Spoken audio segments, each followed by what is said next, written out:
Hello everyone.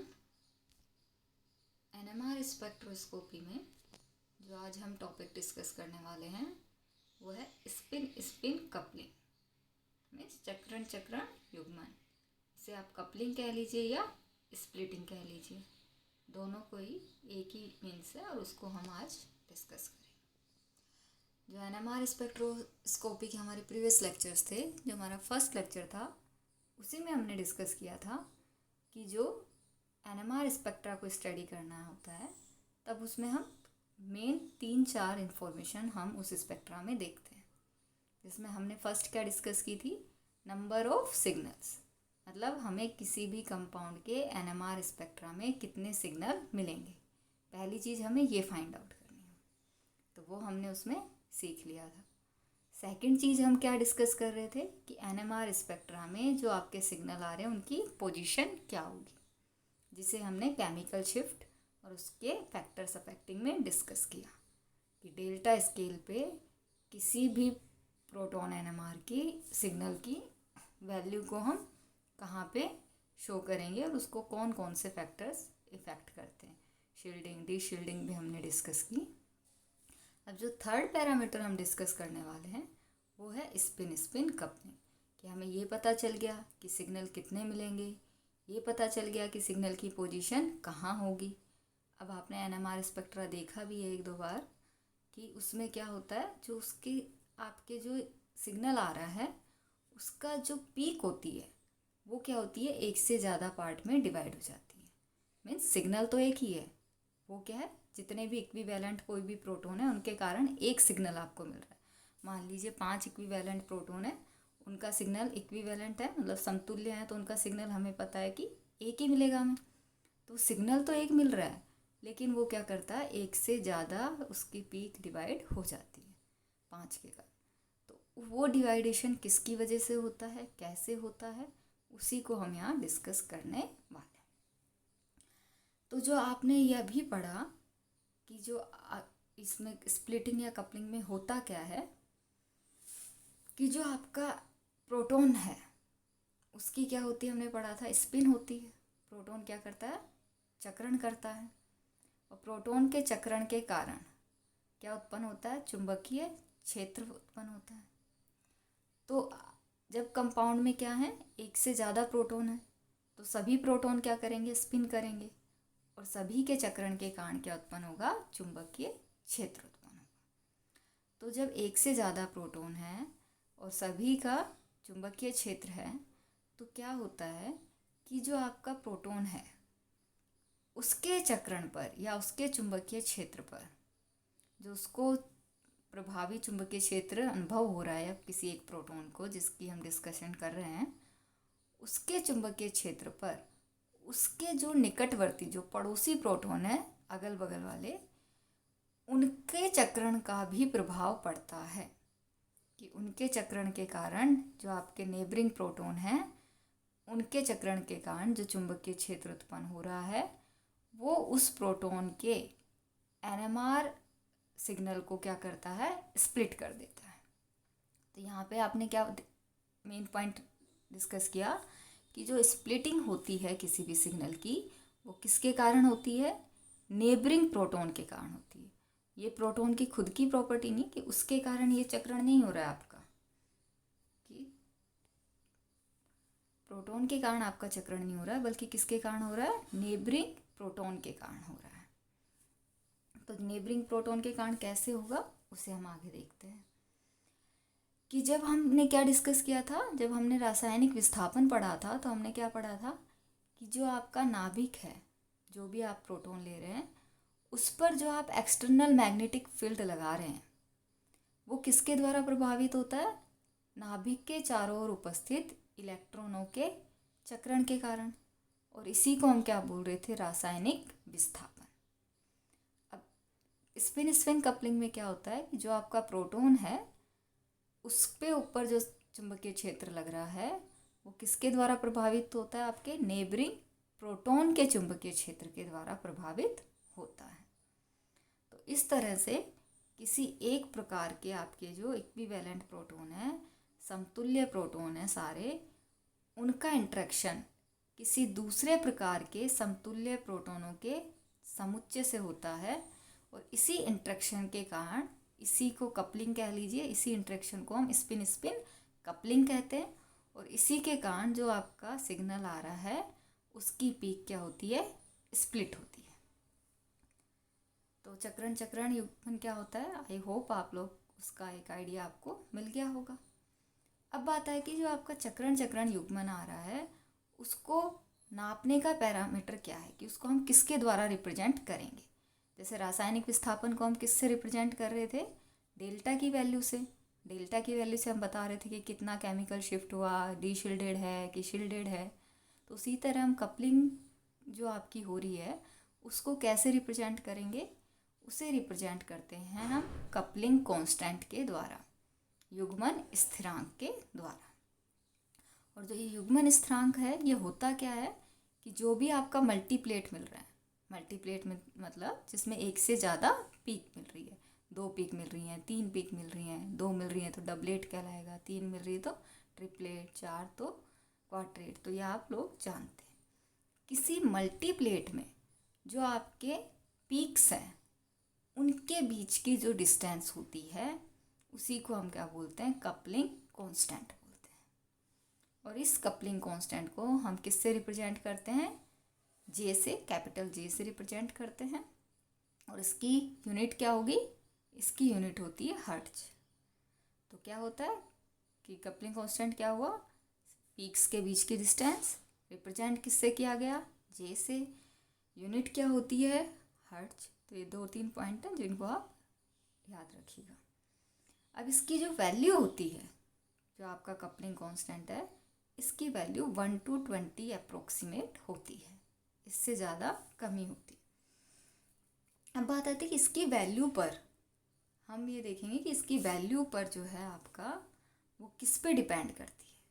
तो इसकी value आपके एक्सटर्नल मैग्नेटिक फील्ड पे डिपेंड नहीं करती है, ये आपको ध्यान रखना है।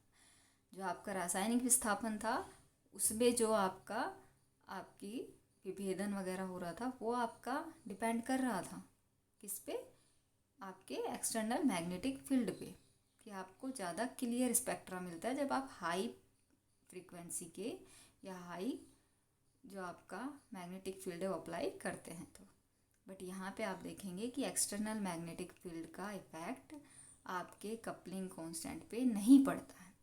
ये सिर्फ किस पे डिपेंड करता है कि जो आपके नेबरिंग प्रोटॉन्स का ग्रुप है वो आपस में कैसा इंटरेक्शन रख रहा है, उनकी आपस में अरेंजमेंट कैसा है, इस पे डिपेंड करता है। जैसे कि एक बार यहाँ पे आप देखिए कि जो आपका जे है वो क्या होता है। तो आपको यहाँ दिख रहा होगा कि एक यहाँ पे क्या है, आपका ट्रिपलेट है। ट्रिपलेट में कितनी पीक्स आ रही हैं, 3 पीक आ रही हैं। तो यहाँ पे तीनों पीक किस में डिवाइड है, 3 पॉइंट्स में डिवाइड है। तो इसमें 2 पीक के बीच की डिस्टेंस को हम क्या कहते हैं, कपलिंग कांस्टेंट या जे कहते हैं। और किसी एक मल्टीप्लेट के लिए ये जे की वैल्यू क्या होगी, इक्वल होती है। ये वाला जे भी और ये वाला जे भी क्या है, समान, किसी एक मल्टीप्लेट की। जैसे यहाँ डबलेट है तो उनके बीच की वैल्यू क्या होगी, जे, जिसे हम किससे रिप्रेजेंट कर रहे हैं, कपलिंग कांस्टेंट्स। तो इस तरह से हम एक मल्टीप्लेट में 2 पीक्स के बीच की डिस्टेंस को किससे रिप्रेजेंट करते हैं, जे से रिप्रेजेंट करते हैं। अब कुछ पॉइंट्स हैं जो हमें कपलिंग कांस्टेंट के बारे में ध्यान रखना है कि जो आपका रासायनिक विस्थापन है और युग्मन स्थिरांक है, इसके अनुपात के आधार पर एनएमआर स्पेक्ट्रा को हम 2 टाइप्स में डिवाइड कर सकते हैं, 2 तरह के पार्ट्स में बांट सकते हैं। कि अगर आपका रासायनिक विस्थापन की वैल्यू ज़्यादा है तो उसे हम क्या कहेंगे, कैसी कोटि का एनएमआर है, फर्स्ट ऑर्डर का एनएमआर है, स्पेक्ट्रा है। लेकिन अगर रासायनिक विस्थापन की वैल्यू क्या है, कम है, जैसे कि आपको यहाँ दिख रहा होगा, अगर 7 से ज़्यादा है, ग्रेटर है, तो एनएमआर क्या होगा, फर्स्ट ऑर्डर का होगा। अगर 7 से कम है या उसके इक्वल है इन दोनों का रेशियो, तो एनएमआर क्या होता है, कॉम्प्लेक्स ऑर्डर का या हाई ऑर्डर का आप कह सकते हैं, एनएमआर स्पेक्ट्रा में मिलता है। अब यह है कि इसका द्वारा हम युग्मन स्थिरांक के द्वारा एक पॉइंट और हम स्पेक्ट्रा में आइडेंटिफाई कर सकते हैं कि कई बार हमें ये कन्फ्यूजन होता है स्पेक्ट्रा को देख के कि वो स्पेक्ट्रा में जो हमें पीक मिल रही हैं वो एक ही सिग्नल की पीक है या दो अलग अलग सिग्नल है। जैसे कि अभी हमने यहाँ देखा कि यहाँ पे क्या है, आपको कई बार ये कन्फ्यूजन हो जाएगा कि ये जो पीक्स आ रही हैं इनका तो चलो ठीक है, ये एक जैसा मल्टीप्लेट दिख रहा है, ये दिख रहा है, लेकिन कई बार ये डिस्टेंस जो है मल्टीप्लेट के बीच का जो डिस्टेंस है ये इतना कम होता है कि हम कंफ्यूज हो जाते हैं कि ये दो अलग अलग सिग्नल है या एक ही सिग्नल की स्प्लिटिंग हुई हुई है। तो इसको हम कपलिंग कांस्टेंट की वैल्यू से आइडेंटिफाई कर सकते हैं कि वो सिग्नल एक ही है या दो अलग अलग सिग्नल है। कैसे करेंगे तो आप देखिए, एक बार के लिए आपको एक छोटा सा एग्जांपल दिया गया है यहाँ पे कि जब हम डिस्कस कर रहे हैं कि कोई एक डबलेट है या एक सिंगलेट है, दो सिंगलेट है। डबलेट का मतलब कितनी पीक में स्प्लिट हुआ है, वो सिग्नल तो एक ही है लेकिन स्प्लिट कितने में हो गया, दो में हो गया, तो उसे हम क्या कहेंगे, डबलेट। दूसरी कंडीशन क्या है कि हमारे पास दो सिंगलेट है, तो सिंगलेट में भी कितनी पीक है, दो सिंगलेट है इसलिए कितनी पीक है, दो। और डबलेट में भी कितनी पीक है, दो पीक। पीक तो नहीं है, एक पीक है, बट वो स्प्लिट होगी किसमें, टू पार्ट्स में। तो ऐसी कंडीशन में हम कैसे आइडेंटिफाई करें कि जो आपका सिग्नल है वो एक ही है या डबल है। तो इसको आपको देखने के लिए आप क्या कर सकते हैं कि आप स्पेक्ट्रोफोटोमीटर में जिसमें आप स्टडी कर रहे हैं उसकी फ्रीक्वेंसी को चेंज करके देखिए, और अगर उसकी फ्रीक्वेंसी चेंज करने पर आपके जो पीक्स आ रही हैं उनके बीच की डिस्टेंस में कोई फ़र्क आता है, मीन्स जो आपकी ये, जैसे आपने यहाँ पे एक पीक ली, दूसरी पीक आपकी यहीं पे आ गई है, मान लीजिए डबलेट है और ये दो सिंगलेट है, इनके बीच की डिस्टेंस को हमने किससे रिप्रेजेंट किया, जे, और ये तो दोनों अलग सिग्नल है तो इनके बीच में कोई जे होगा नहीं। तो जब आप क्या करेंगे, रेडियो फ्रीक्वेंसी को बढ़ाएंगे तो क्या होगा कि जे पे, अभी हमने पढ़ा कि जे पे फ्रीक्वेंसी का कोई इफेक्ट नहीं होता है, तो उसमें कोई परिवर्तन नहीं आएगा। ये जे अगर पहले 5 है तो अब बाद में भी 5 ही रहेगा। लेकिन जब आप दो अलग अलग सिग्नलों की बात करते हैं और आप फ्रीक्वेंसी बढ़ा रहे हैं तो सिग्नल की क्या होती है, विभेदन की क्षमता या उसकी क्लियरिटी बढ़ जाती है। तो ऐसी कंडीशन में अब इनके पीक के बीच की डिस्टेंस क्या होगी, बढ़ जाएगी। तो अगर डिस्टेंस में कोई फ़र्क आता है तो वो दो अलग अलग सिग्नल है, और अगर फ़र्क नहीं आता फ्रीक्वेंसी चेंज करने पे भी तो वो एक ही सिग्नल दो पार्ट में डिवाइड हुआ है। तो ये इसका एक अच्छा पॉइंट है कि हम इस चीज़ को हम कपलिंग कांस्टेंट से समझ सकते हैं अगर हमें कोई कन्फ्यूजन है तो। अब बात आता है कि चलो हमने ये तो देख लिया कि स्पिन स्पिन कपलिंग क्या होती है, और ये भी समझ लिया कि उस कपलिंग की वजह से NMR स्पेक्ट्रा क्या होगा, उसकी पीक्स क्या होंगी, स्प्लिट होंगी। किसकी वजह से, नेबरिंग प्रोटॉन की वजह से। तो ये सब पॉइंट तो हमने समझ लिए, लेकिन अब हमें ये रह गया है कि वो स्प्लिटिंग होगी कैसे, कितने में होगी, इसके लिए भी कुछ फॉर्मूला हमें पढ़ना है। तो जो आपकी स्प्लिटिंग होती है उसके लिए आपको यहाँ दिख रहा होगा फॉर्मूला दिया गया है, N1 Na+1 इंटू NB+1। इस टाइप से हम इस फॉर्मूले से हम डिसाइड कर सकते हैं कि जो प्रोटॉन का सिग्नल है वो उसकी पीक कितने पार्ट्स में डिवाइड होगी या स्प्लिट होगी। अब बात आती है कि Na या Nb क्या है। Na और Nb हैं जिस भी प्रोटॉन की आप स्टडी कर रहे हैं, मान लीजिए आप इस प्रोटॉन की स्टडी कर रहे हैं, तो इसके पड़ोस में जो भी एटम है, जो भी कार्बन है, उस पे लगने वाले प्रोटॉनों की संख्या, मीन्स पड़ोसियों की संख्या। आप ये समझ लीजिए कि आपके घर के बगल में दो घर हैं, ठीक है, तो आपके एक पड़ोस में आपके राइट साइड में जो घर है उसमें कितने मेंबर हैं, और आपके लेफ़्ट साइड में जो घर है उसमें कितने मेंबर हैं। इस तरह से आपको देखना है कि आपके पड़ोस वाले जो है, मान लीजिए ये पड़ोस आपका, तो इसके कितने मेंबर हैं, इसमें कितने प्रोटॉन जुड़े हैं, और दूसरा प्रोटॉन आपका बी है तो इसमें कितने प्रोटॉन जुड़े हैं। तो ये आपके निकटवर्ती प्रोटॉनों की संख्या है। अब ये आप ध्यान रखिएगा कि ज़रूरी नहीं है कि वो प्रोटॉन हमेशा अलग अलग ही हो सकता है कि आपके दोनों अड़ोस पड़ोस के घर किसी एक ही इंसान के हो, ठीक है, जैसे कि आप यहाँ पे देखिए, मतलब कैसे हो, समतुल्य हों। जैसे कि आप एक बार के लिए प्रोपेन का एग्जांपल हम लिखें तो प्रोपेन में क्या होता है, CH2, ठीक है, CH3 और CH3। तो यहाँ पे पड़ोस में दो कार्बन तो हैं, इस कार्बन पे 3 प्रोटॉन है, इस कार्बन पे भी 3 प्रोटॉन है, बट ये तीनों प्रोटॉन कैसे हैं, दोनों आपस में केमिकली इक्विवेलेंट हैं। तो ये आपके अलग अलग सिग्नल नहीं देंगे, ये एक ही सिग्नल देंगे।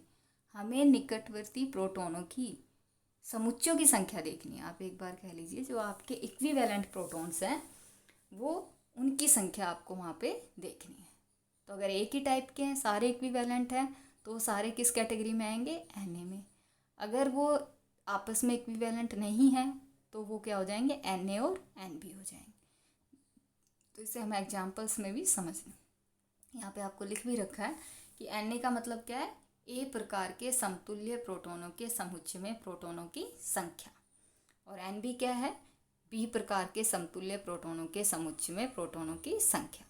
मीन्स और अगर ये दोनों समान होते तो हम एक ही जगह उसके नंबर लिख देते। अब इसे एग्जाम्पल से समझे तो आपको एथिल ब्रोमाइड का एग्जाम्पल यहाँ पे दिया गया है।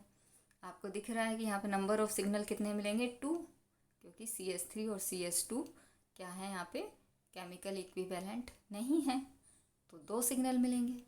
पोजीशन आप इसकी देख सकते हैं डेल्टा की वैल्यू के बेस पे। अब बात है स्प्लिटिंग कैसे होगी, तो हम एक बार के लिए बात करते हैं CH3 की कि इसकी स्प्लिटिंग कैसे होगी। CH3 का स्प्लिटिंग किसकी वजह से होगी, इसके पड़ोसी की वजह से, और इसका पड़ोसी कौन है, CH2। और इसके दोनों ही प्रोटॉन आपस में क्या है, केमिकली इक्विवेलेंट है, उनमें कोई डिफरेंस नहीं है, तो ये क्या हम एक ही कैटेगरी में रख सकते हैं। तो पड़ोसियों की संख्या कितनी है, यहाँ पे 2 है। दूसरी साइड में कोई पड़ोस इसका है ही नहीं कि हम चेक करते कि वो केमिकल इक्विवेलेंट है या नहीं है, तो उसकी तो हमें यहाँ पे देखना ही नहीं है। तो यहाँ पे जो आपका नेबरिंग प्रोटॉन है वो कितने हैं, 2 हैं, तो उसकी वैल्यू जब आप यहाँ रखेंगे तो कितने में स्प्लिट होगा ये CH3 का सिग्नल, 3 में, और हमें क्या मिलेगा, ट्रिपलेट मिलता है। इसी तरह अगर आप बात करें CH2 की, तो CH2 के पड़ोस में कौन है, CH3, और इधर की साइड Br, तो Br की वजह से तो कोई स्प्लिटिंग होगी नहीं। CH3 में कितने प्रोटॉन है, 3, और ये तीनों ही प्रोटॉन क्या है, केमिकली इक्विवेलेंट है, तो इनकी वजह से जब स्प्लिटिंग होगी तो N कितना हो गया आपका, 3, और स्प्लिटिंग कितने में होगी, 4 में, तो आपको क्या मिलता है, क्वाड्रेट मिलता है। तो जो आपको ये मल्टीप्लेट मिलते हैं इनको हम कुछ इस तरह से दिखाते हैं, जैसे सिंगलेट मिला तो 1 पीक, डबलेट मिला तो 2 पीक, ट्रिपलेट 3, इस तरह से हम इनको शो कर सकते हैं। आप देख रहे हैं इसको, जो सिग्नल है इनमें जो इंटेंसिटी है, मतलब पीक की हाइट जो है उसका रेशियो हमें इस तरह से मिलता है कि अगर सिंगलेट हुआ तो एक ही है, डबलेट हुआ तो बराबर की मिलेंगी पीक, ट्रिपलेट हुआ तो बीच वाली पीक डबल इंटेंसिटी की मिलेगी। जैसे आप इस सिग्नल में भी देखिए कि डबलेट में क्या है, आपका बराबर किसी पीक मिल रही, मतलब रेशियो सेम है। ट्रिपलेट में ये पीक थोड़ी नीचे आनी चाहिए, सॉरी, ये 2 हो गया, और जो आपका क्वाड्रेट है उसमें बीच की पीक लंबी आपकी इंटेंसिटी ज़्यादा है और बाद वालों की कम, तो इस तरह से ये इंटेंसिटी का रेशियो आता है।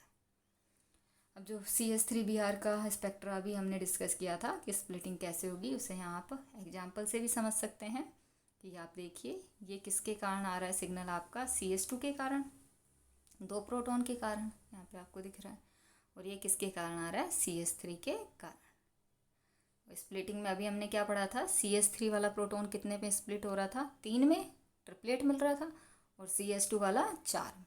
तो आपको सेम चीज़ यहाँ दिख रही होगी, यहाँ पे 3 पीक्स मिल रहे हैं, 3 में डिवाइड है, स्प्लिट है, वो पीक एक ही है बट डिवाइड 3 में है थोड़ी।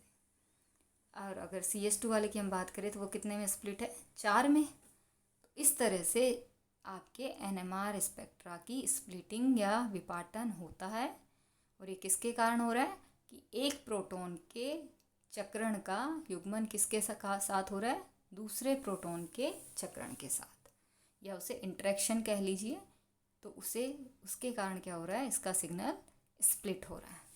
कि चुंबकीय क्षेत्र का प्रभाव एक दूसरे, जो आपके प्रोटॉन है उसके चुंबकीय क्षेत्र का प्रभाव एक दूसरे को प्रभावित कर रहा है, तो इस तरह से इसकी स्प्लिटिंग होती है। तो ये अब हमारा NMR स्पेक्ट्रा में स्प्लिटिंग ऑफ द सिग्नल भी कंप्लीट हो गया है। अब हमने नंबर ऑफ सिग्नल निकालना भी सीख लिया है, सिग्नल की पोजीशन कहाँ आएगी, उसको कौन कौन से फैक्टर इफेक्ट करेंगे ये भी हम सीख चुके हैं, और सिग्नल की स्प्लिटिंग कैसे होगी ये भी हम डिस्कस कर चुके हैं। अब कुछ 1-2 पॉइंट जो आपके में रह गए हैं वो हम नेक्स्ट लेक्चर में डिस्कस कर लेंगे और देन हम इसके कुछ एग्जांपल्स की प्रैक्टिस करेंगे और ये चैप्टर अब हमारा ऑलमोस्ट कंप्लीट है। तो आप लोग जो भी है इसको स्टडी कीजिए और उसकी प्रैक्टिस कीजिए।